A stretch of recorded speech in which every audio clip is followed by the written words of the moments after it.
o Deus misericordioso. Em muito no meu canal, eu falei sobre a questão de obediência, a questão de seguirmos os caminhos de Deus e também a questão de o juízo de Deus sobre os pecados. E isso é muito importante, mas também é importante falarmos da misericórdia de Deus.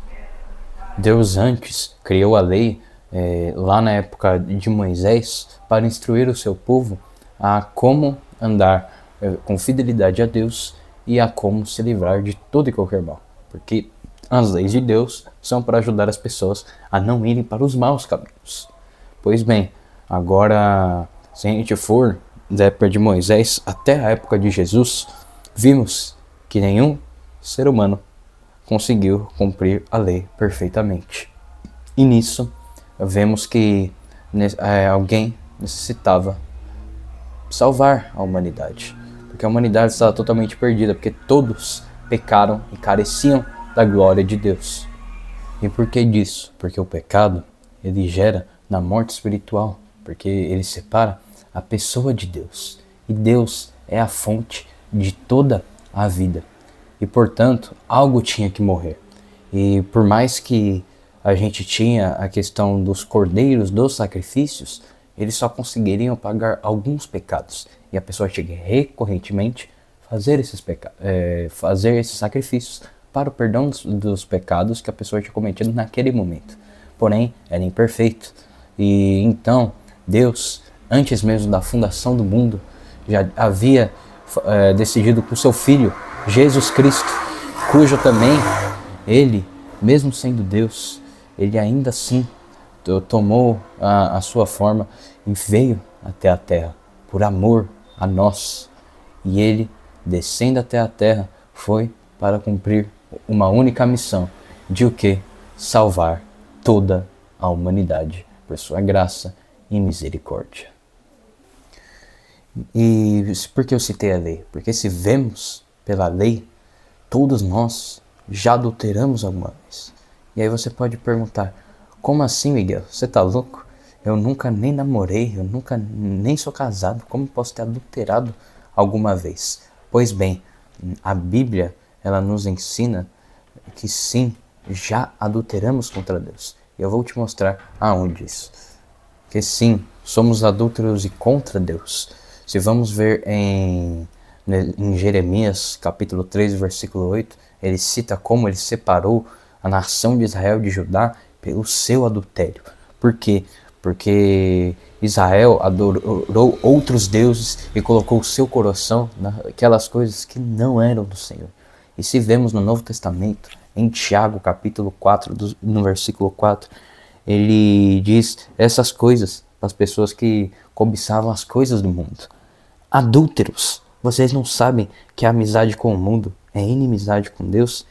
Quem quer ser amigo do mundo, faça inimigo de Deus. Então todos aqueles que têm o seu coração nas coisas do mundo, ou no sentido de ter elas mais do que a Deus, de você dar lugar a elas junto com Deus, ou dar a mais do que Deus, a Bíblia chama de adúltero. Assim como eu também, a Bíblia chama cada um de nós, por quê? Porque todos nós, eu creio que em algum momento da nossa vida, colocamos coisas que foram acima do Senhor. Então todos nós acabamos cometendo adultério já contra o Senhor, tendo outras coisas no lugar do Senhor na nossa vida. Mas por que eu estou citando isso? O que isso tem a ver com a misericórdia de Deus? Pois bem, vemos um exemplo de misericórdia quando abrimos a Bíblia em João 8 para ver a história da mulher adúltera. Abram suas Bíblias comigo em João 8 para vermos esse exemplo. Jesus, porém, foi para o Monte das Oliveiras. Ao amanhecer, ele apareceu novamente no templo, onde todo o povo se reuniu ao seu redor. E ele se assentou para ensiná-lo. O mestre da lei e os fariseus trouxeram-lhe uma mulher surpreendida em adultério. Fizeram-na ficar de pé diante de todos e disseram a Jesus: Mestre, essa mulher foi surpreendida em ato de adultério. E na lei de Moisés nos ordena apedrejar tais mulheres. E o Senhor, que diz? Eles estavam usando essa pergunta como armadilha a fim de terem uma base para acusar Jesus. Mas Jesus inclinou-se e começou a escrever no chão com o dedo.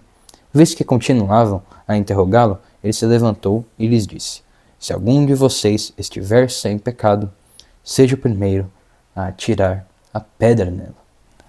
Inclinou-se novamente e continuou a escrever no chão. E o que eles fizeram com essa resposta? Os que ouviram foram saindo, um de cada vez. Começando pelos mais velhos, Jesus ficou só, com a mulher em pé diante dele, no caso. Então Jesus pôs-se em pé e perguntou-lhe: Mulher, onde estão eles? Ninguém a condenou? Ninguém, Senhor, disse ela. Declarou Jesus: Eu também não a condeno. Agora vá e abandone sua vida de pecado. E deixa eu te falar uma coisa. Nos dias de hoje, a mesma coisa faz Satanás. Da mesma forma que os fariseus faziam, Satanás, ele faz conosco.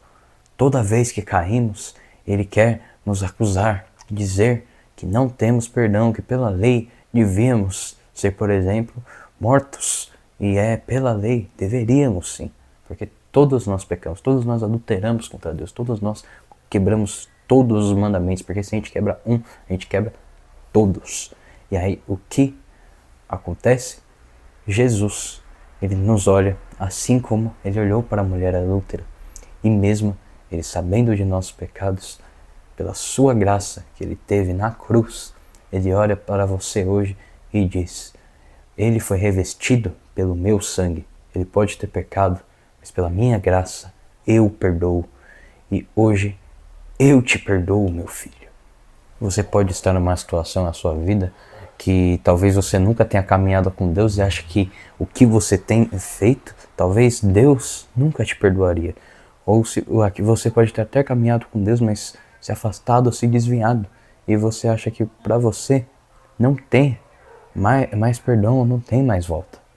Mas Deus recebe cada um de vocês assim como Deus fala conosco através da palavra do Filho Pródigo.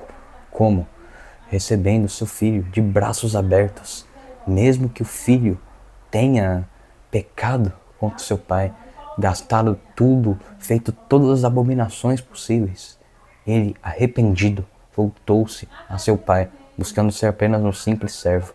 Mas o pai, ele veio de braços abertos, chamando de filho e dando todas as melhores coisas. E assim, Deus olha para nós. Ele não olha para nós apenas como servo ou como uma pessoa que se desviou do caminho, uma pessoa pecadora. Ele te olha como filho e ele diz: Vinde a mim, todos os que estão cansados e sobrecarregados, e eu vos aliviarei. E ele diz: Tomem sobre vocês meu jugo e aprendam de mim, pois sou manso e humilde de coração. E vocês encontrarão descanso para suas almas, pois meu jugo é suave e o meu fardo é leve. Mateus 11, nos versículos 28 a 30. Ele te recebe, irmãos. E às vezes você pode pensar que você precisa mudar por inteiro para vir para Deus. Você acha que talvez você se afastou tanto que não tem mais volta, mas como eu falei, Deus, ele te chama.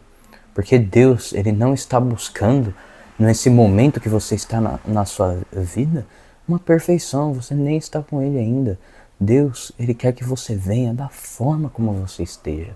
E depois ele vai trabalhando na sua vida para que você possa ser cada vez mais transformado por ele. E não perfeito, não para ser um super cristão, mas para ser uma pessoa quebrantada e humilde, para ser uma pessoa segundo o coração de Deus, para ser uma nova criatura. Vemos esse exemplo em 2 Coríntios, capítulo 5, versículo 19. Quem tiver suas Bíblias, abra comigo nesse capítulo, porque Deus, ele fala de formas grandiosas através das Escrituras. E aqui vemos o que diz no capítulo 5, versículo 17. Portanto, se alguém está em Cristo, é nova criatura. As coisas antigas já passaram, eis que surgiram coisas novas.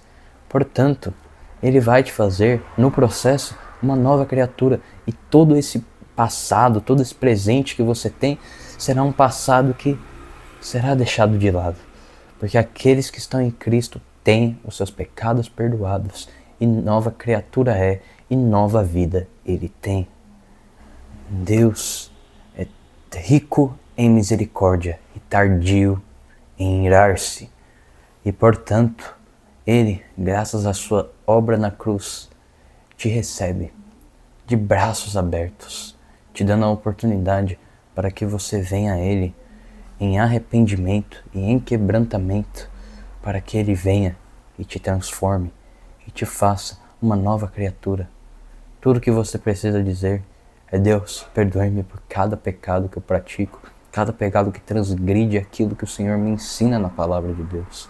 Faze-me uma nova criatura, transforma-me por inteiro e que eu possa viver segundo os teus caminhos e para a tua glória.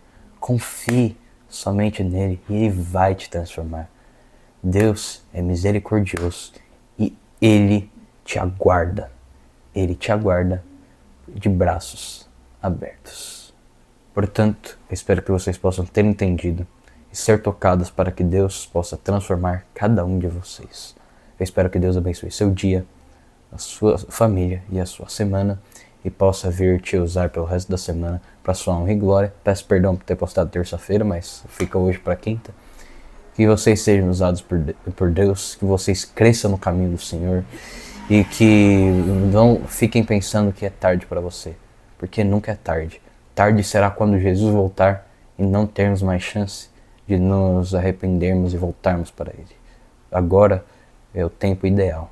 Venha, venha porque Ele te aguarda. Que Deus te abençoe.